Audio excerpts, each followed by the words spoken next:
Bonjour à tous et j'espère que vous allez bien. Tout le monde est en place. Aujourd'hui, c'est YouTube Live.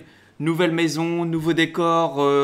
Franchement, je suis bien installé, ça fait plaisir. Donc, en forme et on démarre la vidéo. Donc, aujourd'hui, il y a du gros, hein. Alors déjà, il s'est passé assez peu de choses sur le market. Je parle du BTC, l'ETH, etc. ce week-end.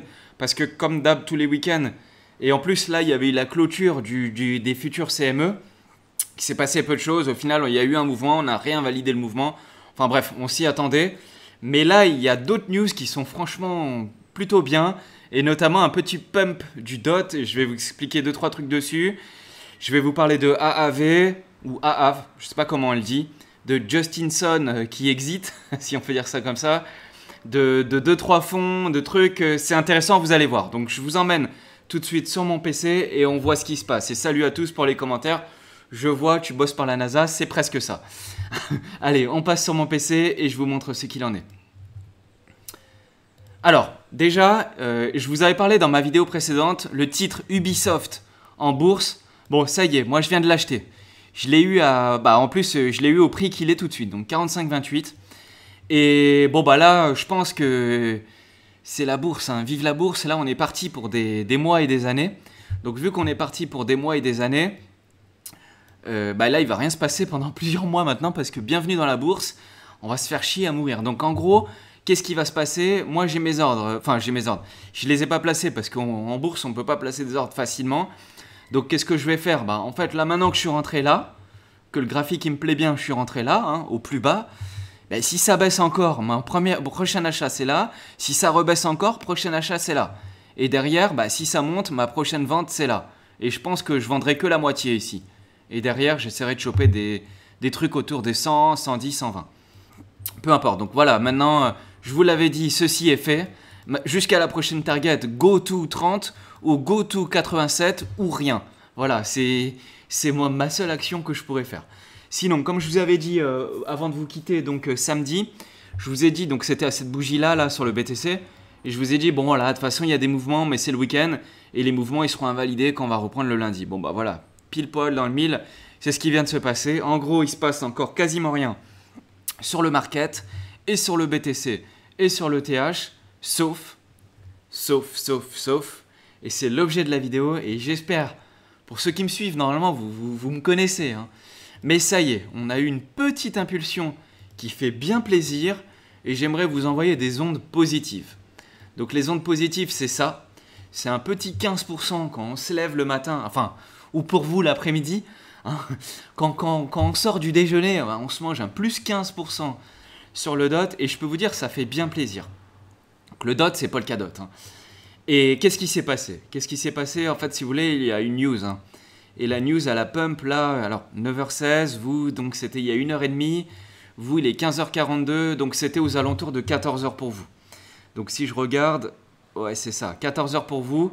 Et boum, on est passé de 45 à on est monté à 49, 48, 40, même plus que ça, hein, 49 et quelques. Ouais, c'est ça, 49, 20.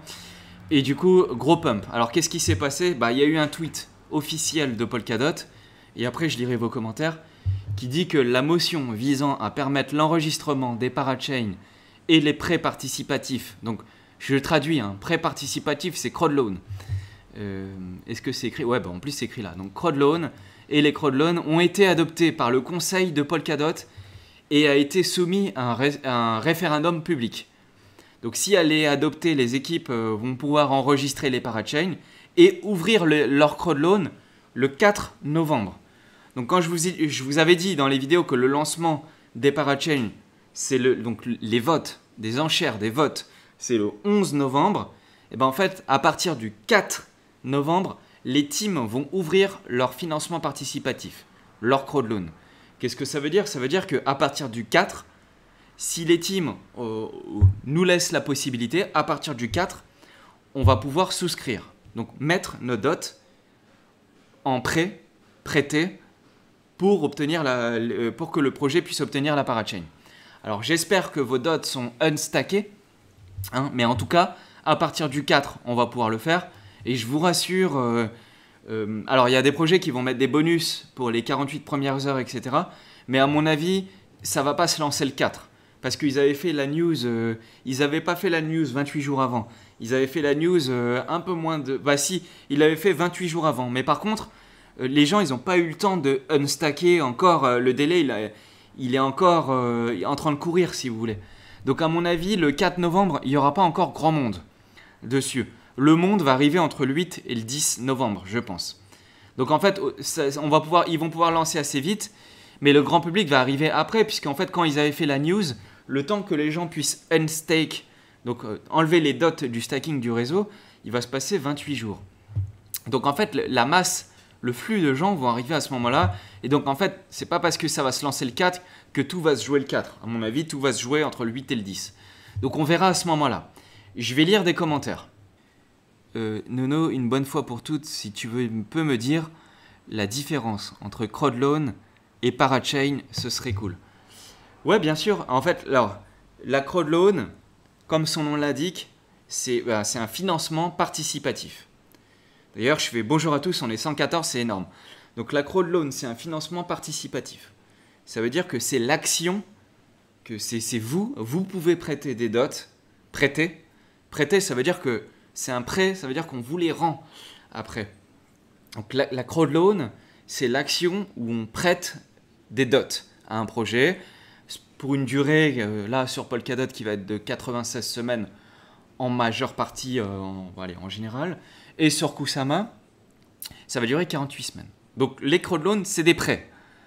Et ce que tu disais la Parachain.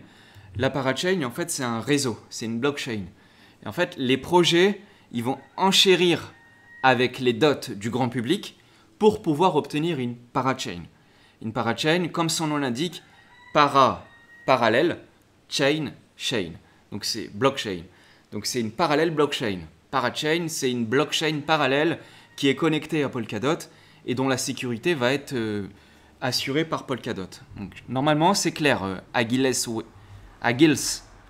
Yahoo pour la vidéo YouTube. Donc qu'est-ce qui se passe donc comme je vous ai dit, il y a une motion qui va pouvoir autoriser le 4 novembre à lancer le module des CrowdLoan.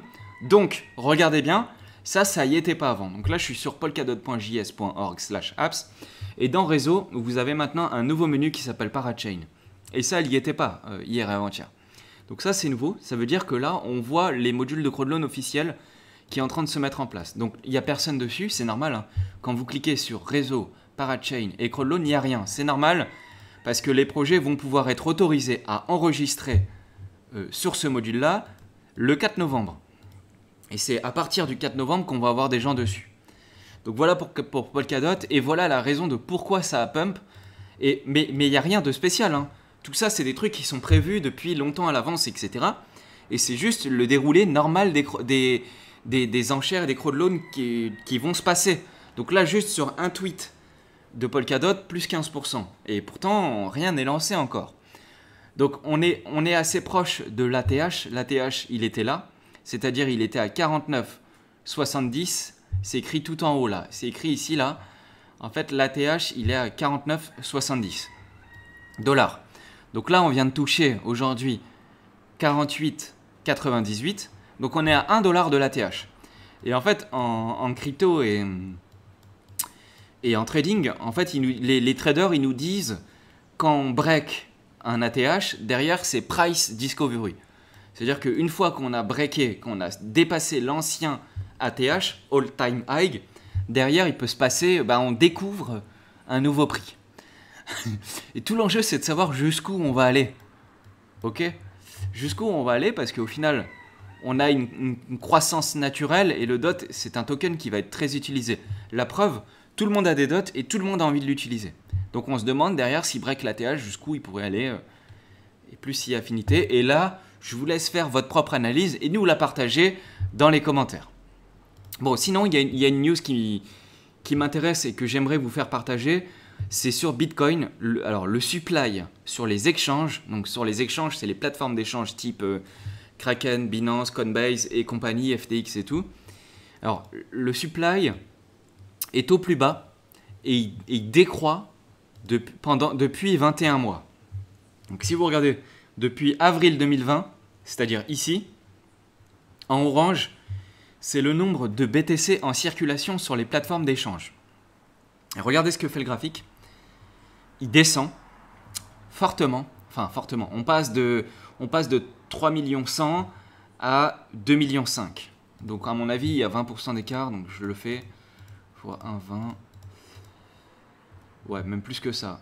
2,5. Doit y avoir 30% d'écart. Ouais, c'est ça. Donc là, le nombre de BTC en circulation a baissé de 30% en moins d'un an. Pardon, en plus de un an. En un an et un peu moins d'un an et demi. Donc le nombre de BTC en circulation sur les exchanges a baissé en moins d'un an et demi de 30% environ. Et en parallèle, qu'est-ce qu'a fait le prix ? Lui, il a monté, mais il n'est pas monté de 30%. Lui, il est monté, si on regarde, il est passé de 6 000 à 60 000. Donc lui, le prix, il a été multiplié par 10 en moins d'un an et demi. Et pourtant, le nombre de BTC en circulation sur les échanges a baissé d'environ 30% en moins d'un an et demi. Donc ça veut dire quoi ? Ça veut dire que sur les échanges, Binance, etc. En fait, si vous voulez acheter du BTC sur les échanges, ça veut dire qu'il y en a de moins en moins disponibles en circulation. Et donc ça veut dire que les BTC ils sont de plus en plus rares. Et qu'est-ce que ça veut dire ? Ça veut dire que toutes les personnes qui achètent le BTC là, ils l'achètent, mais ils ne veulent plus le vendre. En fait, ils l'achètent et ils l'envoient sur la blockchain dans des wallets qui sont décentralisés. Et derrière, ils ne les repassent plus sur les échanges. La réalité, c'est ça. Et si on regarde bien le graphique, parce que c'est pas tout de dire juste ça dans l'analyse, mais si on regarde bien, il y a aussi une décorrélation. C'est-à-dire qu'au moment où le nombre de BTC augmente en circulation sur les échanges, en fait, le prix baisse. Ça veut dire qu'en fait, quand le prix baisse, ça veut dire que les gens, ils ramènent leurs BTC sur les échanges, ils viennent les dumper, c'est-à-dire ils viennent les vendre, et derrière, qu'est-ce qui se passe ? Le nombre de BTC en circulation sur les échanges augmente. Et dès que les gens ils les rachètent, donc que le prix monte, derrière, boum, boum, boum, boum, boum, il y en a de moins en moins en circulation. Donc c'est important de noter que plus le temps passe, et moins il y a de BTC disponibles. Et pourtant, il y a une inflation qui est naturelle petit à petit, etc. Mais même malgré l'inflation, du BTC qui circule, il y en a de moins en moins, et les gens achètent du BTC, et derrière, ils ne les revendent plus jamais. Ok ? Donc si on a du BTC, des BTC, il y en a 21 millions en circulation, mais notez bien les amis qu'il n'y aura pas 21 millions de personnes qui vont pouvoir avoir un BTC. À méditer. Bon allez, sinon il y a une autre news qui est intéressante. Bon, j'y porte pas trop d'intention, mais c'est intéressant, plus à titre de divertissement, mais en gros, il y a Burger King qui va faire un giveaway. Un giveaway, c'est une distribution. C'est un airdrop, si vous voulez. Ils vont faire un jeu et ils vont donner 20 BTC, donc c'est-à-dire 1,2 million de dollars. Ils vont donner 200 ETH, 800 000 dollars et 2 millions de Dogecoin. Donc même Burger King, c'est des trollers. Le service marketing chez Burger King est toujours au top. J'aime bien Burger King. Enfin, j'y mange très peu, mais j'aime bien ce qu'ils font au niveau de la publicité. Ils sont très forts en marketing. Et ils vont faire ça avec la plateforme Robinhood. Et Robinhood, pareil, ils ont une grosse hype. Mais Robinhood, faut pas acheter... Les actions, en fait, elles sont très surévaluées, je trouve. Et elles ont atteint, dès les premiers jours, des niveaux de valorisation qui sont... Enfin bref, c'est pas là où je veux en venir. Mais en gros, Burger King... ils disent dépenser 5 $ au Burger King. Donc, mais ça, c'est malin, parce que ça, en fait, ça va faire venir du monde aussi. Parce que quand vous voyez tout le monde sur Twitter, quand les gens qui font des giveaways, moi je fais jamais de giveaway, mais les gens qui font des giveaways, et derrière il y a tout le monde qui retweet, enfin, ça marche. Ok, quand il y a un, je sais pas moi, il y a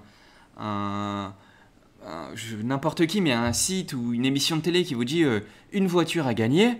Pour gagner la voiture, envoyez un SMS au 64 292 ou téléphonez au 08 et le coup de fil il coûte 3 €.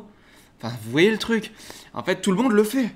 Parce que pourquoi les marques comme ça, ils font des jeux comme ça en disant ouais, venez le faire, on va distribuer 1 million de dollars, mais derrière ça va leur rapporter beaucoup plus qu'1 million de dollars. Puisqu'en fait, ils disent dépenser 5 $ au Burger King pour pouvoir avoir la chance de participer à un tirage au sort, etc. Mais ils vont gagner beaucoup plus que... alors là, on va dire... Et donc ils vont gagner beaucoup plus que 2,5 millions. Parce que le total des 3 tokens, ça fait 2,5 millions de dollars. Donc ils vont gagner beaucoup plus que ça en faisant ce jeu-là. Parce que quand vous allez au Burger King, mais déjà, il n'y a rien à 5 $. Le menu, il est au moins à 12. Donc si vous allez au Burger King, c'est pas pour acheter une glace, même une glace, elle est à moins de 5 $. Donc vous allez avec votre famille, etc. Et ça va vous pousser à aller faire ça. Donc en fait, eux, ils vont être déjà, premier point, ils vont être rentables juste en faisant ça. Et deuxième point, bon bah je trouve que c'est bien quand même pour la crypto parce que ça fait de la pub en disant au grand public, oh crypto, on peut gagner ça, oh vas-y je participe, mais ils savent pas ce que c'est. Et donc c'est plutôt bien, voilà, mais c'est anecdotique, hein. Franchement c'est anecdotique, c'est juste bien de voir qu'il y a des acteurs comme ça qui commencent à faire de la pub et tout, et on avait eu Domino's Pizza qui l'avait fait aussi, même en France d'ailleurs, parce que j'avais suivi ça à l'époque où je faisais pas de vidéo, mais peu importe. Et sinon, sur la suite, donc il y a Justin Sun qui retire des milliards de dollars de crypto dans les pools de liquidité de Aave. Aave ou AAV ou Aave, enfin Aave, je sais pas comment ça se dit en anglais. Mais bon, alors, il y a plusieurs choses dans cette news-là. S'il vous plaît, restez loin de ce mec-là, Justin Sun. Lui, faut comprendre qu'il n'est pas bon pour vous. Ok ? Lui, c'est un gars, comme vous le voyez, hein, son but c'est de faire des milliards. Et il est borderline. Voilà, je peux pas dire du mal de lui, mais il est borderline sur ce qu'il fait. Et en fait, il reprend toujours les concepts qui fonctionnent en moins bien. Et derrière, il génère des flux et voilà quoi. En gros, c'est comme ça qu'il fait son argent. Mais à la limite, on s'en fiche de Justin Sun. C'est le fondateur de TRX, hein, c'est Tron, la blockchain Tron, qui est très connue. Il est là depuis longtemps. C'est pour ça qu'il a des milliards. Donc, mais là où je veux en venir, c'est sur la plateforme de prêt DeFi Aave. Et en fait, il y a 2 ou 3 jours, je vous ai fait une vidéo sur le protocole qui s'est fait hacker qui s'appelle Creme Finance. Donc la crème, c'est de la crème, hein. C-R-E-A-M, donc crème Finance. Et en fait, c'est très intéressant ce qu'il y a dans cet article-là. Je vous le mettrai dans la description de la vidéo. Et en fait, le fondateur de Yearn Finance, donc André Cronje, c'est un grand monsieur, hein. Lui, c'est un des architectes de la DeFi. C'est lui qui a créé plein de concepts dans la DeFi, notamment sur Ethereum. Il a fondé plein de choses et il est très intelligent et très respecté. Et il a dit, alors, notez bien qu'il l'a dit, j'ai retrouvé l'article parce que une fois qu'il a dit ça, il a supprimé son tweet. Donc, vous voyez, il est un peu borderline en disant ça. Et on va voir qu'est-ce que ça pourrait emmener. Donc, André Cronje, il dit... Aave est vulnérable au même exploit que celui qui a touché Creme Finance mercredi. Et je vous rappelle la vidéo que j'ai fait il y a 3 jours, Creme Finance, qui a entraîné le vol de 130 millions de dollars. Ok, 130 millions de dollars de gens, enfin les gens se sont fait voler 130 millions de dollars par un mécanisme de flash loan, etc. Mais à la limite, je m'en fiche un peu du mécanisme, parce qu'il faut voir le global. Et en fait, dans les 130 millions de dollars, en plus Creme Finance... déjà, c'était pas la première fois qu'ils se sont fait hacker, c'était la 3e fois. Ok, puis là, ils ont juste dit, on se présente des excuses, etc. Mais ça, je vous l'avais déjà dit dans la vidéo il y a 3 jours. Mais là, cette fois, c'est André Cronje. Il dit un truc qui est intéressant. Il dit, Aave est vulnérable au même exploit que celui qui a touché Creme Finance. Sauf que Aave, c'est pas Creme Finance. Aave, c'est 19 milliards de dollars de TVL. Ok, c'est l'un des plus gros acteurs de la DeFi au monde. C'est l'un des bigs, les plus gros des plus gros. Du top. Et en plus, maintenant que je lis ça, c'est marrant parce qu'il y a 3-4 mois, quand en fait j'étais sorti du market au top avant que le market tombe, et je ne savais pas où mettre mes stablecoins. Et j'avais hésité. Je me suis dit, tiens, est-ce que je pourrais les mettre dans Aave? Et finalement, j'ai dit non, je mets mes stablecoins nulle part, je vais foutre ça sur une ledger et pas de protocole DeFi pour moi. Et en fait, ils disent que le problème qu'il y a eu, c'est pas moi qui le dis, hein, c'est André Cronje. Et André Cronje, c'est pas n'importe qui, hein. S'il vous plaît, c'est un grand monsieur. Yearn Finance, c'est très connu. Et il dit que Aave est vulnérable au même exploit qui a touché Creme Finance. Mais je suis sûr que dans le chat, je sais pas combien vous êtes, mais on est 133. Mais je suis sûr que dans les 133, il y a des gens qui ont des fonds sur Aave. Parce que tout le monde a des fonds, hein, il y a plein de gens qui ont des fonds sur Aave. Et c'est massif. Et donc, moi, je veux pas dire du mal de Aave, je trouve que c'est super ce qu'ils font, et je pense que de toute façon, ils se feront pas hacker. C'est trop gros. Et d'ailleurs, je veux vous dire qu'à leur défense, Aave, ils se sont défendus par rapport à ça. Ils ont dit qu'ils ont exécuté des simulations qui montrent que tout attaquant qui essaye d'attaquer le réseau Aave avec cette approche d'exploitation finira par perdre de l'argent. Okay, je viens de vous le surligner en bleu. Donc, je ne suis pas en train de dire que Aave va se faire hacker, c'est faux. D'ailleurs, Aave dit le contraire parce qu'ils ont essayé et ils disent que...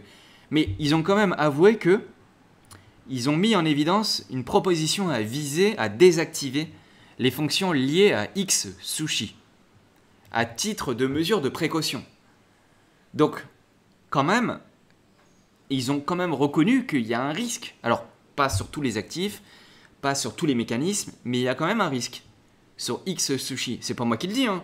Si Aave, ils font une proposition pour retirer un truc qui est dans leur réseau, c'est bien qu'il y a un risque. Parce que si Aave, il se fait hacker, là, ça va faire un tsunami dans les cryptos. Et là, derrière, c'est effet en cascade. Là, c'est plus 130 millions. Crime Finance, 130 millions, c'est massif, hein. Mais c'est plus 130 millions. Aave, c'est 19 milliards. 19 milliards. Donc, alors, je dis pas qu'il y a 19 milliards qui vont s'évaporer, tout ça. Je suis sûr que X-Sushi, le truc qui a l'air d'être vulnérable de ce que je comprends, de la part de Aave, je suis sûr qu'il y a très peu de fonds dessus. Mais quand même, en fait, moi, ce que je veux vous dire, c'est, comme d'hab, j'ai qu'un seul message à vous faire passer, c'est méfiez-vous avec les fonds que vous mettez dans la DeFi. Je vois des mecs qui font des all-in DeFi, stablecoin, farming, en farmant le dérivé du dérivé sur plusieurs blockchains et tout, en passant d'une blockchain à un autre, le bridge, mais il y a plein de problèmes. Je vous ai fait une vidéo il y a moins d'une semaine sur Matic. Le bridge, il avait un défaut. Il y a un hacker qui avait trouvé une faille dans le bridge. Donc s'il vous plaît, avec la DeFi, faites gaffe avec ça. Un jour, ça risque de mal se passer. Voilà, c'est ça que je veux dire. Et là, j'accuse pas Aave, mais voilà, que chacun fasse attention. Et si vous allez dans la DeFi, faites-le, ça peut valoir le coup. Franchement, ça peut valoir le coup, mais 10% par 10%, petit à petit, sur différents protocoles, pas que sur le all-in, un projet, c'est la pire des choses. Et j'ai retrouvé le tweet qui avait été supprimé, parce qu'en fait, quand je clique sur le tweet de André Cronge, bah en fait, il dit « cette page n'existe pas ». Donc vous voyez en bas, désolé, ce tweet a été supprimé. Donc, mais il avait dit à Aave, attendez, je vous fais la traduction en français, parce que moi, mon anglais, il est un petit peu mauvais. À Aave Corp, après un marathon de diffamation de 24 heures qui aspire à ce que la crème soit, donc c'est que Crime Finance soit exploité, tandis que Aave est vulnérable au même exploit. Dites-moi encore à quel point votre sécurité est meilleure. Donc en fait, lui, André Cronge, il vous dit, s'il vous plaît, faites gaffe avec votre sécurité.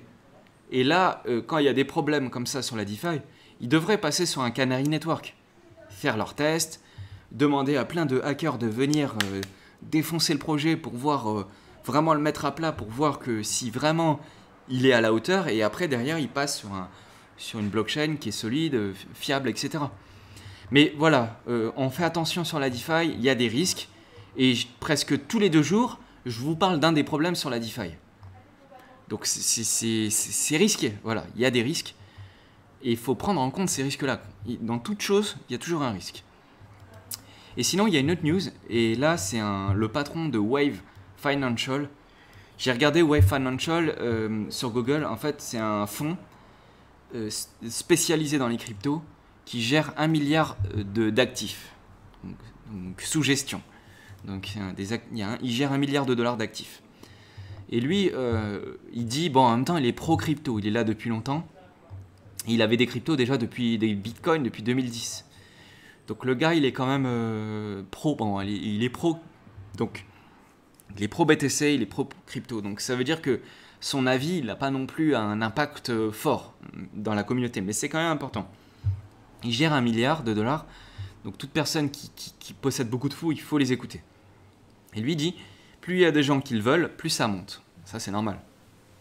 Contrairement à l'action Apple, où les gens finiront par se dire que le prix n'a pas de sens, et mais ça, je valide à 100%. Apple, c'est du gros bullshit. Ça vaut pas le prix qu'il a actuellement.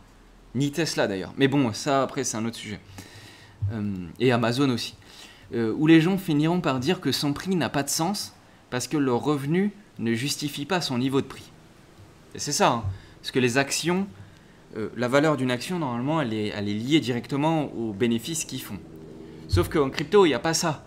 On ne peut pas dire la crypto, elle a telle valeur parce qu'elle fait 10 fois son bénéfice ou 30 fois son bénéfice, etc.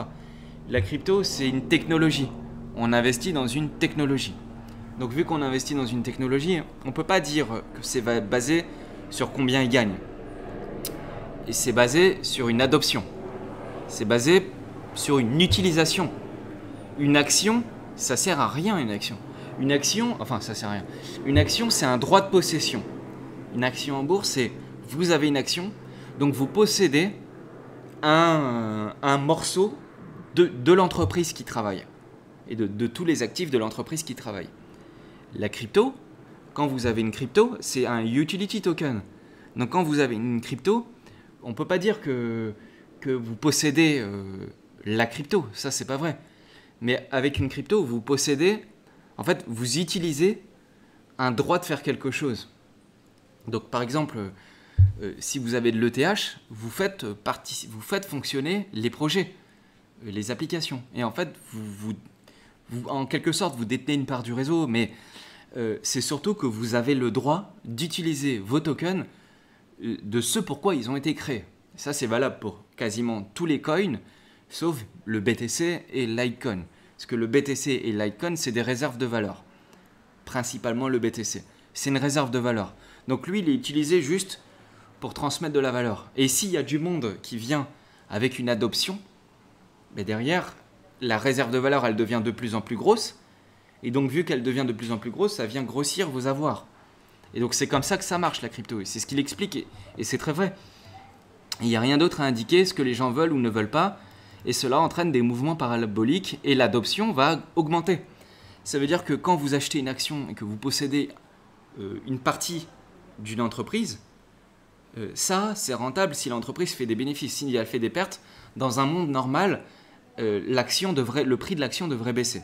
Je dis bien dans un monde normal, parce qu'aujourd'hui, rien n'est normal sur le marché des actions, parce que le marché il est dopé avec des piqûres de liquidité et d'émissions de monnaie, et à tel point que le dollar, normalement, il devrait ne rien valoir.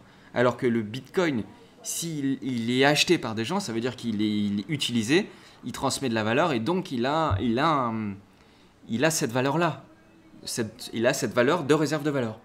Le DOT, il a cette valeur de pouvoir faire des choses avec les DOT. Sécuriser le réseau, obtenir un intérêt en sécurisant le réseau, participer au lancement de projets sur une blockchain qui est décentralisée, etc., etc., etc. Et ça, c'est valable pour toutes les crypto-monnaies. Donc je trouve que c'est bien ce qu'il dit, et c'est bien de faire un petit peu d'éducation auprès des institutionnels, auprès des professionnels qui souscrivent à des fonds comme Wave Financial. Et j'ai une dernière news, et là c'est intéressant, je vous en parle de temps en temps, c'est ImmutableX, avec le token IMX, qui va être listé. Et si vous voulez, si ça vous intéresse, il y a une public sale, mais je viens de regarder, en fait, ils vont libérer 0,3% du total supply. 0,3% du total supply. Notez bien que c'est pour ça que je vous dis à chaque fois que les crawl loans, c'est bien, parce que là, on vous appâte avec un 0,3% du supply, et quand on vous emmène sur les crawl loans, on vous donne 10, 20, 30% du supply. Ok ? On vous donne 100 fois plus. 100 fois plus que ce qui est en train de se passer sur des public sales. Et pourtant, c'est avec un prêt. Alors que là, on donne. Là, on achète. On donne des USD en échange. Donc, c'est une token sale. Il y aura une vente si ça vous intéresse sur UOB. Il y a deux méthodes de participation. Soit vous possédez des UOB tokens, et dans ce cas-là, alors depuis plus de 3 jours, je crois, il faut les avoir holdés pendant plus de 3 jours, avant le 5, donc c'est encore possible. Ou sinon, vous pouvez vous inscrire directement si vous pouvez mettre à partir de $200 sur un wallet qui est sur UOB. Donc UOB, c'est exchange chinois, c'est un exchange chinois centralisé. Et dessus, vous allez pouvoir participer selon plusieurs montants, etc. Mais il y a une loterie.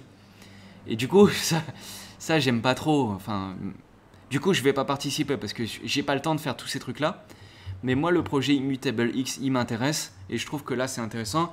Pour ceux qui ont le temps, ça pourrait valoir son petit pesant de cacahuètes, je pense. À vous de voir si vous avez le temps et si ça vous intéresse.